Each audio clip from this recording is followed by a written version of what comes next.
Good morning. I'm Wade Underwood. I'm director at the Amazon Valley Academy. The Amazon Valley Academy is one of the oldest schools in our network. It was assumed from a missionary-only school 10 years ago. We still see one of our primary missions as being a continuation of the mission school because we continue to have a significant missionary community in the Belem area. Belem is in northern Brazil at the mouth of the Amazon River. You will notice that we are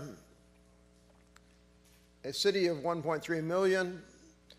We have all of the amenities of a big city until you get about 10 to 20 miles outside the city when it is largely unchanged from when the Portuguese found it in the 1600s.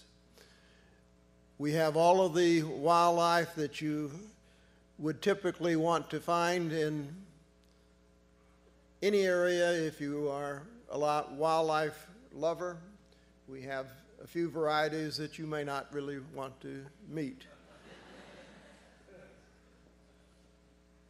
Taking over the school to change it from a missionary school that was losing missionary families and becoming extinct, we decided we would try 6 steps to maintain the school and maintain its service to the missionary community, which still constitutes about 1/3 of our enrollment.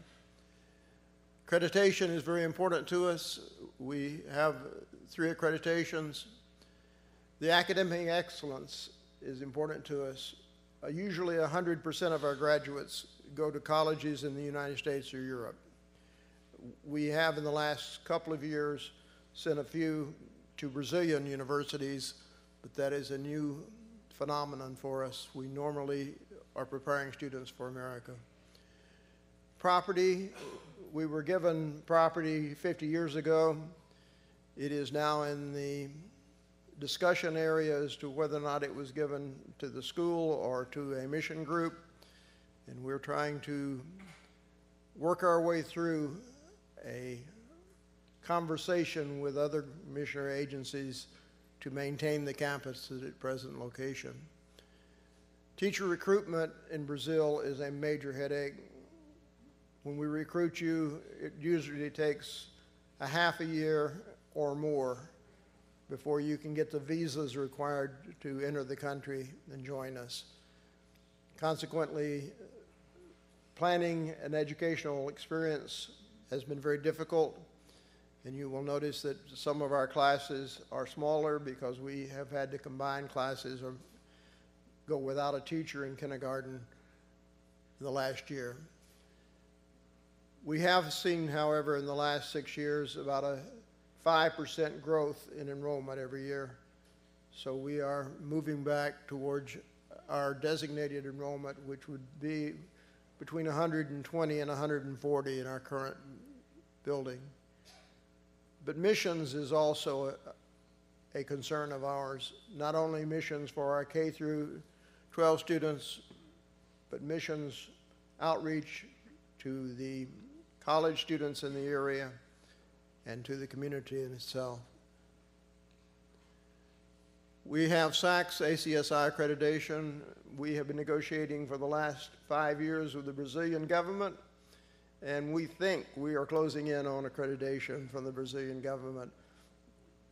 We want to be an international school. They don't really understand international schools.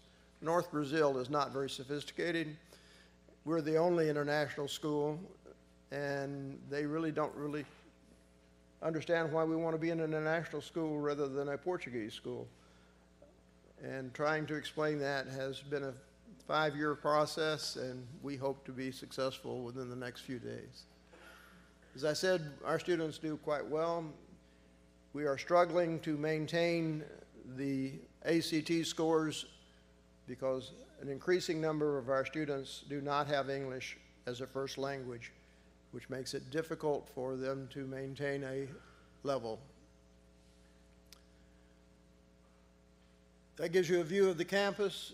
It is very large. We have all the facilities that we might want, some that we probably don't need, but are reluctant to give up. You will see the enrollment as you look at the chart. To maintain a school, we are increasingly going to Brazilian enrollment. We have very few diplomatic personnel in the city. We have a very small number, although a growing number, of expatriates. So to maintain an enrollment, we have had to turn increasingly to the Brazilian community. You'll see that we are doing quite well in the lower elementary in reaching our level of students that we would anticipate. We hope that our elementary school is quite large. As we keep our students, or we hope we keep them through the next few years, the junior high should grow. Our high school has been maintained primarily because we're getting some exchange students coming in from the United States and Europe. It's been a blessing to us. The students have been outstanding students. They have helped in many respects the whole atmosphere on campus. A few years ago, we picked up a Jewish family, and they were very concerned about us being Christian. They were sure that they wanted our academic excellence. They were not at all sure they wanted the outreach that they thought we might be pushing on their kids. We reassured them that we did not push Christianity. We taught Christianity, but we tried to live Christianity, but we did not force Christianity upon their kids. They had a set of twins that came in to the first grade. In the third grade, after we had been relatively sensitive, I believe, I mean, they had to do all of the Bible verses and all the other things that every other student did, but their Bible verses came from the Psalms or Isaiah or other places where you find the discussion of the Messiah. But we did not require them to go into Luke and John and whatever. We had a Japanese student come in to the third grade, as they were in the third grade. And one day during Bible class, the Japanese student said, "What's the difference between Christ and God?" The teacher looked at her two Jewish twins and decided, how am I going to explain the difference between Jesus and God? And she, being tongue-tied at that point, went through a number of starts. And finally, Laura, who is the most vocal of the twins, said, "There's really no difference. They're the same." And she said, "Oh, yeah, they are." So sometimes we make impact even when we don't know it. Our faculty is pretty small. We still have 3 teachers that we hired last year who have not finished the visa process and joined us. One of them we hope to have on campus on Tuesday. One of them we don't know that they will ever get on campus because we are told, not by the Brazilian government, that the type of visa that we were told to get will no longer be issued, and that we will probably have to start a whole new visa process in order to get them in the country. Pray for our visas. Our relationship with the Brazilian government and the American government is not strong, and the relationship of getting visas and maintaining a faculty very difficult. EFL program. In addition to our K through 12 program, we reach out to the college and business community who want to learn English. We've shared the gospel through teaching them English.